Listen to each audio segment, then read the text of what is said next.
चाचा चाची, आप लोग एक साथ? हम तुम्हें यहाँ कुछ बताने आए हैं सुनीता। हाँ बताइए चाची जी, पहले घर के अंदर तो आ जाइए।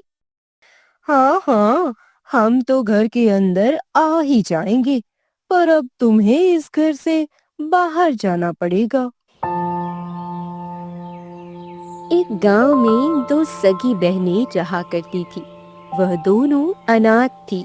बड़ी बहन का नाम सुनीता और छोटी बहन का नाम विनीता था।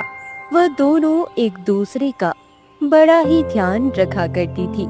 एक सुबह सुनीता उठी तो उसने देखा विनीता जागी नहीं, जिस पर वह थोड़ी हैरान हुई। यह विनीता अभी तक जागी क्यों नहीं? इसे तो अब तक उठ जाना चाहिए था।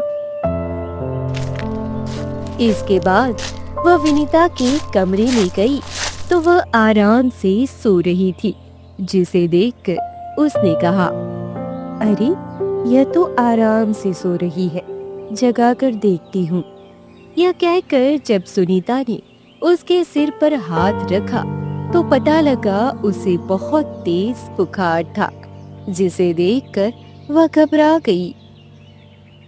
अरे इसे तो बुखार है, मुझे जल्दी से इसके सिर पर पट्टी रखनी चाहिए।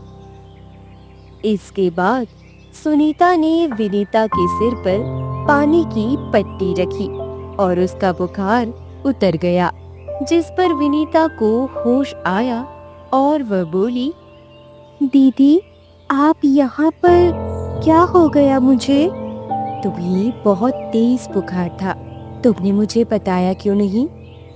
मुझे लगा अपने आप ठीक हो जाएगा, इसी वजह से। इतनी लापरवाही अच्छी नहीं होती है। अगर तुम्हें कुछ हो गया तो पता है मैं कैसे जिंदा रह पाऊंगी? तुम्हारे बिना मेरा कोई नहीं है। मुझे पता है दीदी, मुझे माफ कर दो। आगे से मैं कभी भी ऐसी लापरवाही नहीं दिखाऊंगी। अच्छा अच्छा, तुम आराम करो, मैं तब तक खाना बना लेती हूँ। इसके बाद सुनीता खाना बनाने के लिए चली गई, जिस पर विनीता ने अपने आप से कहा, मेरी दीदी मुझे कितना प्यार करती है। माँ बाप के जाने के बाद उन्होंने मुझे कभी भी माँ बाप की कमी महसूस ही नहीं होने दी। वहीं उसी गांव में उन दोनों के चाचा चाची भी रहा करते थे, जो बहुत ही लालची थे। अजी, आप क्या सोच रहे हैं? उन लोगों का घर हथियाना है या नहीं? वह दोनों इतने बड़े घर में रहती हैं। तुम चिंता क्यों कर रही हो? कोशिश तो मैं यही कर रहा हूँ कि किसी तरह उनके घर को हथिया लिया जाए। कोशिश क्या करना जी, आप उनसे घर के कागजों पर दस्तखत करवा लीजिए।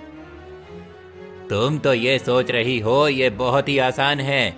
ऐसा नहीं है, मैं कोशिश कर तो रहा हूँ।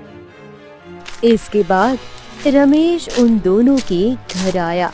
जब उन्होंने अपने चाचा रमेश को देखा तो कहा, चाचा जी आप यहाँ पर कैसे आना हुआ? तुम लोगों का हाल चाल लेने आया हूँ। जब से भैया भाभी गुजरे हैं तब से तुम लोग अकेली रहती हो। मैंने कहा मेरे घर पर रहने लगो, पर मना कर दिया। हम आपको तकलीफ नहीं देना चाहते हैं, इसीलिए चाचा जी। अरे तकलीफ वाली क्या बात है, पर चलो जैसी तुम लोगों की इच्छा। वैसे तुम लोगों को कोई दिक्कत तो नहीं है? नहीं नहीं, कोई दिक्कत नहीं है चाचा जी। ये तो बड़ी अच्छी बात है। अगर कोई दिक्कत हो तो मुझे बता देना। इसके बाद रमेश वहां से चला आया। धीरे धीरे समय तेजी से गुजर रहा था और एक दिन विनीता ने अपनी बहन से कहा, दीदी हमें जंगल वाले खेतों पर जाकर खेती कर लेनी चाहिए, क्योंकि वैसे भी हमारा राशन बहुत जल्दी खत्म हो जाता है। मुझे पता है, पर वह खेत बहुत ही दूर है। अगर गांव के पास होते तो मैं कुछ करती भी। उतना दूर मुझे जाना सही नहीं लगता है। तो फिर दीदी, हम लोगों का गुजारा कैसे होगा? क्योंकि हम लोगों के पास और तो कोई काम ही नहीं है। तुम चिंता क्यों कर रही हो? जब तक मेरे पास पैसे हैं, हम उन्हीं से गुजारा कर लेंगे। पर दीदी, वह पैसे एक ना एक दिन तो खत्म ही हो जाएंगे। फिर हमें कुछ ना कुछ करना पड़ेगा। जब तक मैं हूं, तब तक मैं तुम्हें भूखा नहीं रहने दूंगी। तुम्हें अपनी दीदी पर भरोसा तो है ना? अरे दीदी, यह आपने क्या कह दिया? मुझे आप पर पूरा भरोसा है। धीरे धीरे समय गुजर रहा था और एक दिन रमेश गीता के साथ उनके घर पर आया, जिन्हें देखकर उन्होंने कहा, अरे चाचा चाची, आप लोग एक साथ? हम तुम्हें यहाँ कुछ बताने आए हैं सुनीता। हाँ बताइए चाची जी, पहले घर के अंदर तो आ जाइए। हाँ हाँ, हम तो घर के अंदर आ ही जाएंगे, पर अब तुम्हें इस घर से बाहर जाना पड़ेगा। क्या? घर से बाहर जाना पड़ेगा? ये आप क्या कह रहे हैं? यह हमारा घर है, हमें भला घर से बाहर क्यों जाना पड़ेगा? क्योंकि अब यह घर हमारे नाम पर हो गया है, इसीलिए। यह सुनकर सुनीता और विनीता काफी ज्यादा हैरान हुई और बोली, पर पर यह कैसे हो सकता है? कल तक तो घर हमारे नाम पर था। हाँ हाँ, कल तक तो था, पर तुम्हारे चाचा जी ने अपने नाम पर करवा लिया है, इसीलिए अब तुम हमारे घर से निकल जाओ। नहीं नहीं, ये आप लोग क्या कह रहे हैं? हम आपके बड़े भाई की बेटियां हैं। अरे अरे, वो सब हमें मत बताओ। और वैसे भी हम तो कब से इस दिन का इंतजार कर रहे थे। अच्छा बनना तो हमारा नाटक था, नाटक। अब निकलो, चलो चलो, निकलो हमारे घर से। यह कहकर गीता ने उन दोनों को घर से निकाल दिया, जिस पर रमेश ने कहा, तुम्हें ये कुछ गलत नहीं लगा? बेचारियों को बना रहने देती। वैसे भी शादी हो जाने के बाद तो घर हमें ही मिल जाता। अरे नहीं नहीं, मैं इन्हें अपने घर में नहीं रहने दूंगी। वहीं अब वह दोनों काफी ज्यादा दुखी थी। उन्हें कुछ भी समझ नहीं आ रहा था, वह क्या करे। जिस पर विनीता ने कहा, दीदी, अब हम लोग कहाँ जाएंगे? हमें तो कुछ समझ ही नहीं आ रहा है। आखिर यह सब अचानक कैसे हो गया? मुझे भी कुछ समझ नहीं आ रहा। चाचा ने कब हमसे घर के कागजों पर दस्तखत करवा लिए? कहीं ऐसा तो नहीं उस दिन चाचा आए थे, तब वह आपसे बात कर रहे थे और बातों ही बातों में आपसे एक कागज पर दस्तखत भी करवाया था।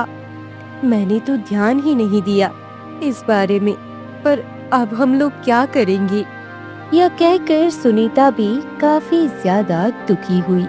इस पर विनीता ने कहा, अब तो हमारे पास एक ही रास्ता है, हम लोग अपने खेतों की तरफ चलते हैं। हाँ हाँ, तुम सही कह रही हो, हमारा इस तरह यहाँ रहना सही नहीं है। इसके बाद वह जंगल की तरफ चली गई, क्योंकि जंगलों की तरफ ही उनके खेत थे। अपने खेतों पर आने के बाद सुनीता ने कहा, अब हमें यहीं झोपड़ी बना लेनी चाहिए, क्योंकि अब हम कहीं और नहीं जा सकते। ठीक है दीदी, हम लोग झोपड़ी बनाने की तैयारी करते हैं, क्योंकि कुछ ही देर बाद रात हो जाएगी और रात में इस तरह यहाँ रहना सुरक्षित नहीं है। हाँ हाँ, तुमने सही कहा, जल्दी जल्दी हाथ चलाते हैं।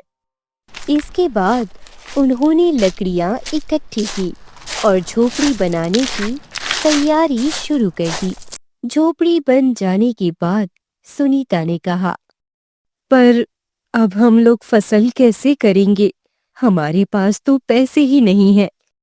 दीदी, पर हमें फसल तो करनी ही पड़ेगी, क्योंकि बिना फसल के अब हमारा गुजारा नहीं होगा। कह तो तुम बिल्कुल ठीक रही हो। क्यों ना हम लोग गांव के सेठ से पैसे उधार ले लें? क्या सेठ जी हमें पैसे उधार देंगे? पहले तो वो हमें दे भी देते थे, पर अब नहीं लगता है कि देंगे। एक बार बात करने में क्या जाता है? चलो, हम लोग सेठ के पास चलते हैं। इसके बाद वह लोग सेठ के घर चले गए। वहीं दूसरी तरफ एक महल में राजा दरबार में बैठा हुआ था। राजा के सामने उसके 2 पुत्र खड़े थे, बड़ा पुत्र जय और छोटा पुत्र विजय। तभी राजा ने उन दोनों से कहा, हमने आपसे कितनी बार कहा है कि विवाह कर लीजिए। अब आप लोगों की विवाह की उम्र हो गई है। पर पिताजी, हमें कोई लड़की भी तो मिलनी चाहिए विवाह के लिए। तुम लोगों के लिए इतने सारे रिश्ते आए हैं, पर तुम्हें कोई भी पसंद नहीं आई। अब हम तुम दोनों से बहुत ज्यादा परेशान हैं। पर पिताजी, कोई हमारी पसंद की भी तो होनी चाहिए।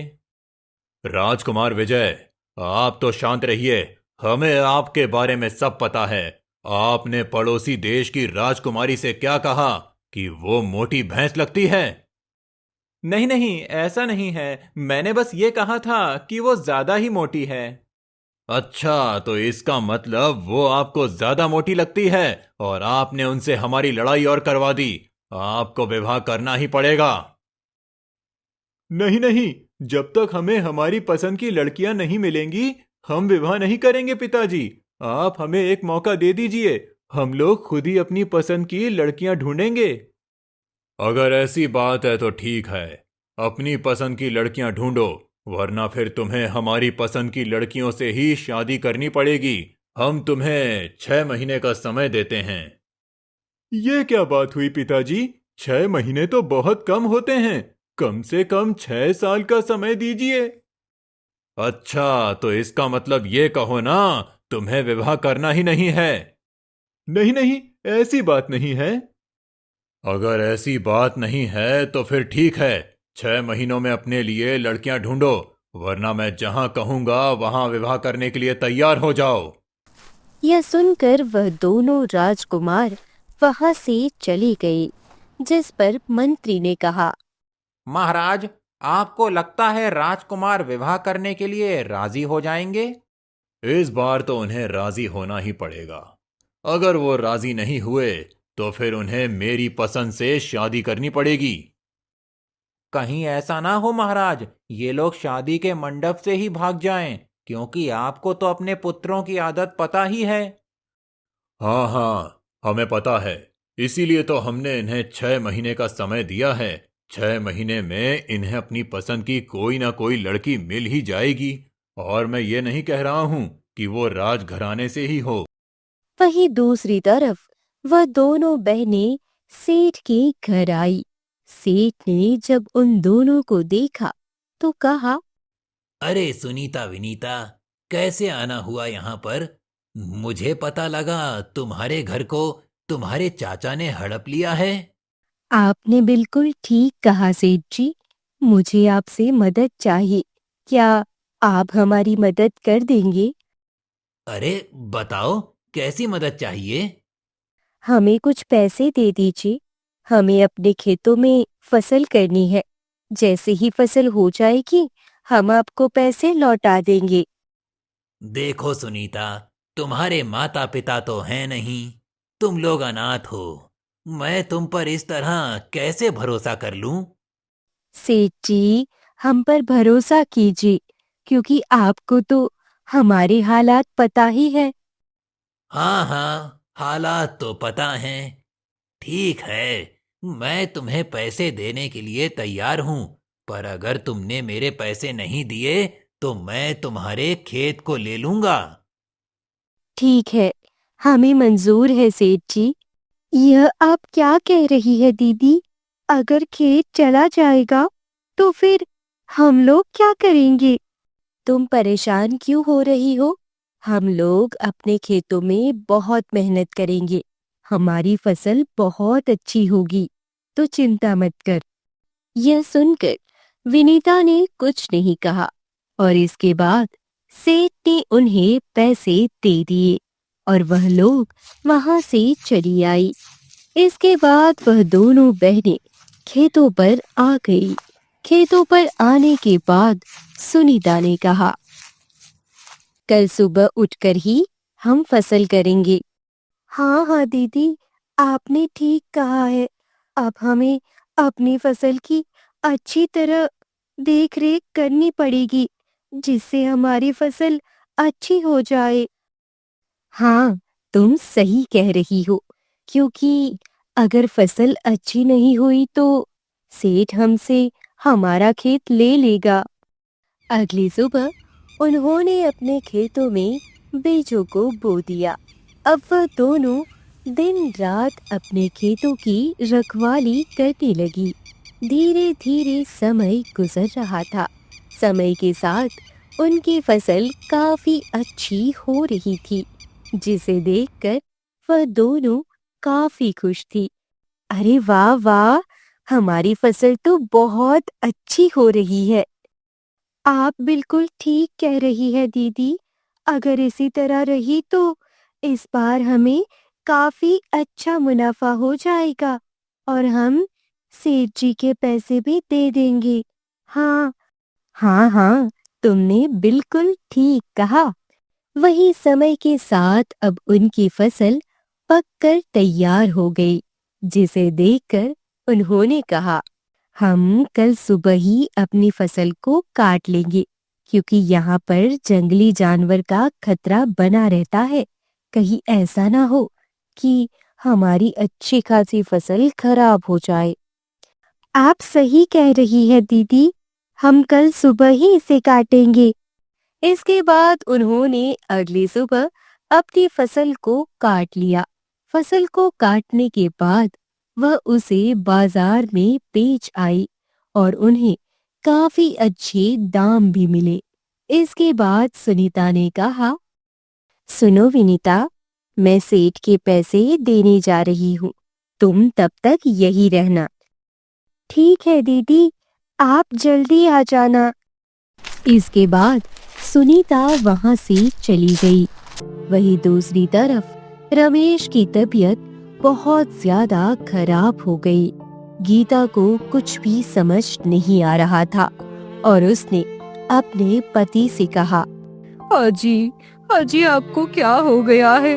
अचानक से आपकी तबीयत कैसे खराब हो गई? मुझे तो कुछ समझ नहीं आ रहा है गीता। मुझे लगता है मैं बचूंगा नहीं। आप ऐसा क्यों कह रहे हैं? आप बिल्कुल ठीक हो जाएंगे। मैं आपका इलाज अच्छे से अच्छे वैद्य के पास कराऊंगी। इसके बाद गीता ने रमेश का बहुत इलाज कराया, जिस वजह से उसका घर, खेत सब कुछ बिक गया और अब वह लोग बहुत गरीब हो गए। पर अभी तक रमेश की हालत में कोई सुधार नहीं था, जिसे देखकर गीता ने कहा, हे भगवान, अब हम लोग क्या करें? अब हम किससे मदद मांगे? क्योंकि अब तो हमारे पास पैसे ही नहीं रहे। गीता, तुम क्यों दुखी हो रही हो? मुझे इसी तरह रहने दो। ये मेरे कर्मों का ही फल है। मैंने उन दोनों बच्चियों के साथ अच्छा नहीं किया। आप ऐसा क्यों कह रहे हैं? आपने क्या कर दिया है? नहीं नहीं, बुरा तो मैंने किया था उनका। ऐसा करती हूँ, उन्हीं दोनों से मदद मांग कर देख लेती हूँ, शायद वह हमारी मदद कर दे। नहीं नहीं, तुम उनके पास मत जाओ। किस मुंह से मदद मांगोगी जाकर? अजी, चाहे वह दोनों कुछ भी कहे, हमें उनसे ही मदद लेनी पड़ेगी, क्योंकि और कोई हमारी मदद नहीं करेगा जी। इसके बाद गीता जंगल के लिए निकल गई। वहीं दूसरी तरफ सुनीता और विनीता काफी ज्यादा खुश बैठी हुई थी। दीदी, अब हमारे पास बहुत पैसे हैं। अब हम लोग गांव में ही मकान ले लेंगे। हाँ हाँ, तुमने बिल्कुल ठीक कहा है। मैं कल ही जाकर गांव में अच्छा सा मकान देख लूंगी। अभी वह लोग बातें कर ही रहे थे, तभी अचानक उन्हें अपनी चाची गीता की आवाज सुनाई थी, जिसे सुनकर वह दोनों काफी ज्यादा हैरान हुई। दीदी, मुझे ऐसा क्यों लग रहा है जैसे चाची हमें पुकार रही हो।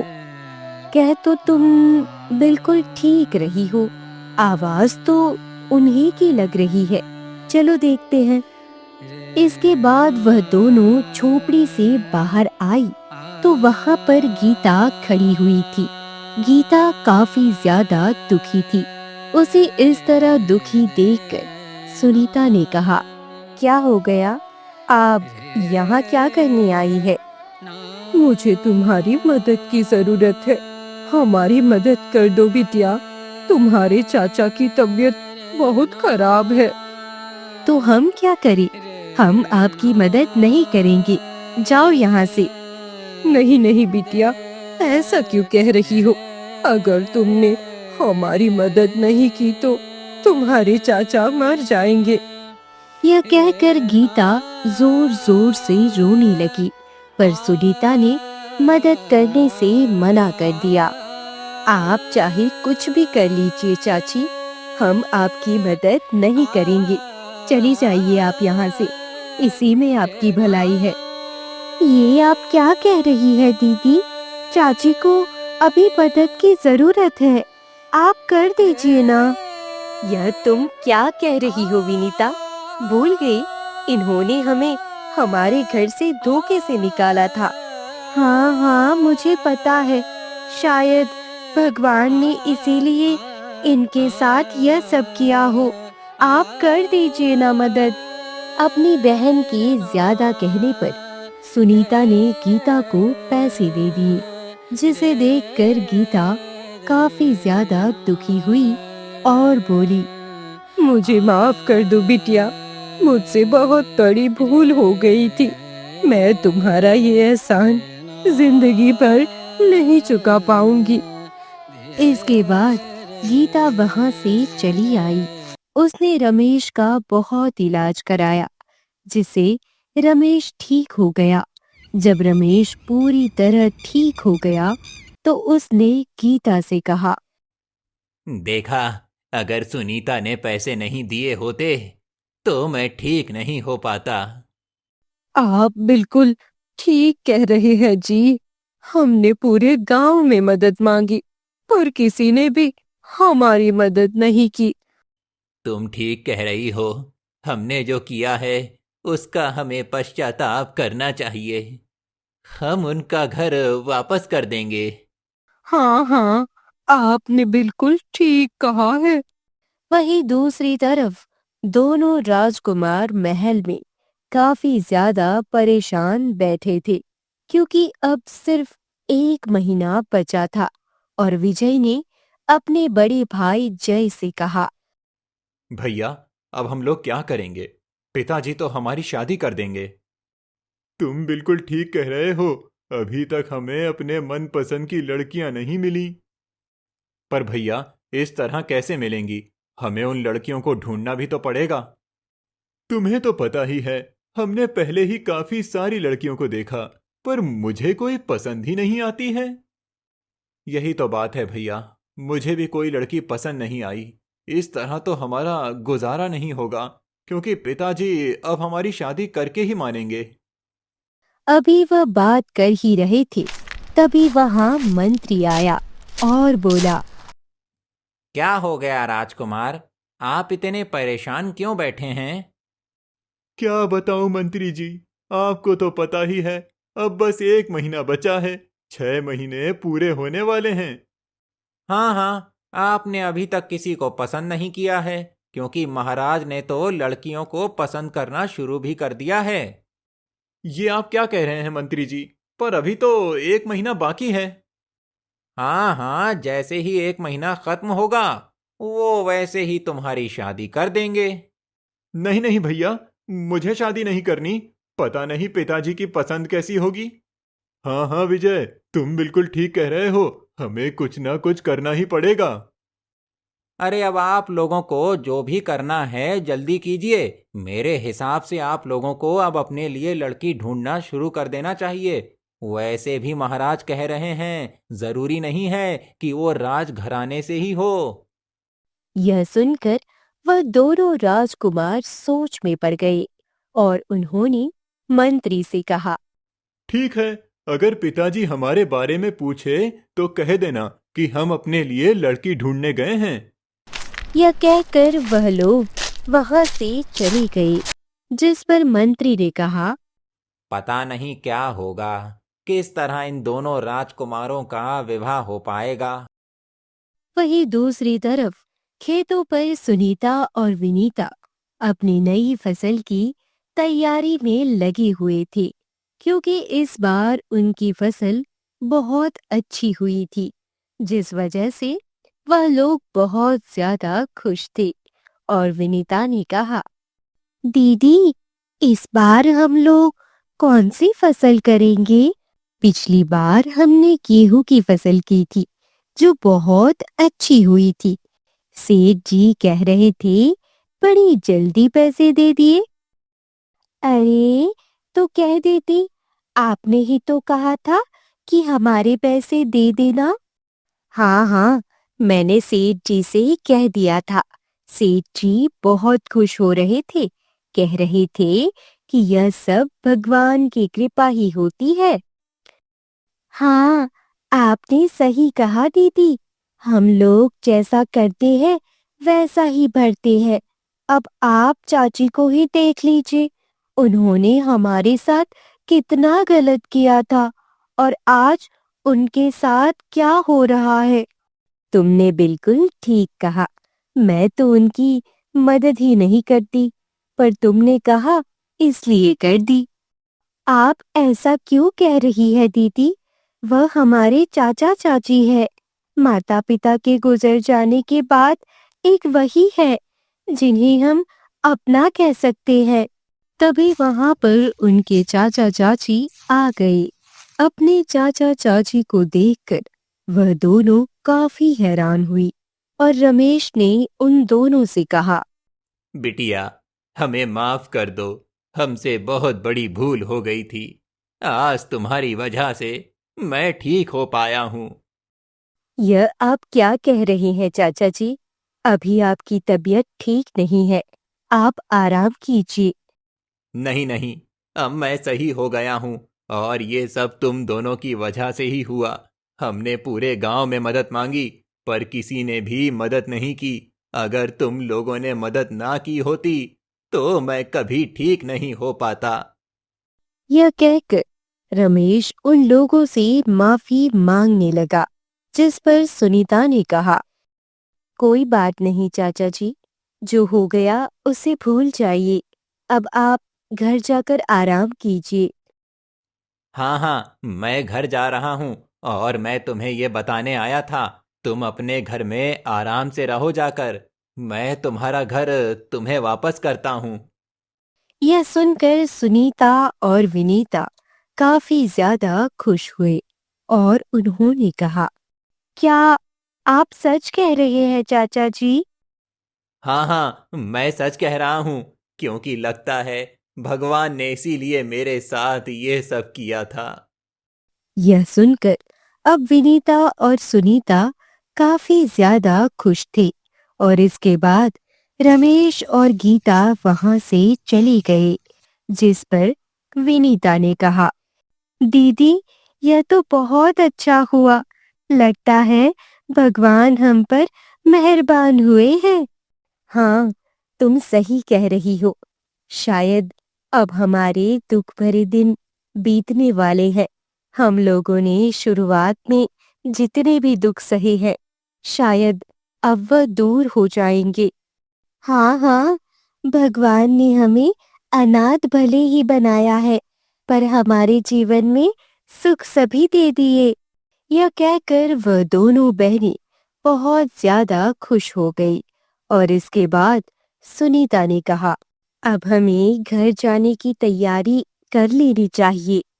हाँ हाँ दीदी, चलिए चलिए, मैं भी आपकी मदद कर देती हूँ।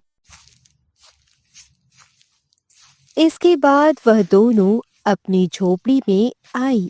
झोपड़ी में आने के बाद विनीता ने कहा, तो फिर दीदी, खेती का क्या होगा?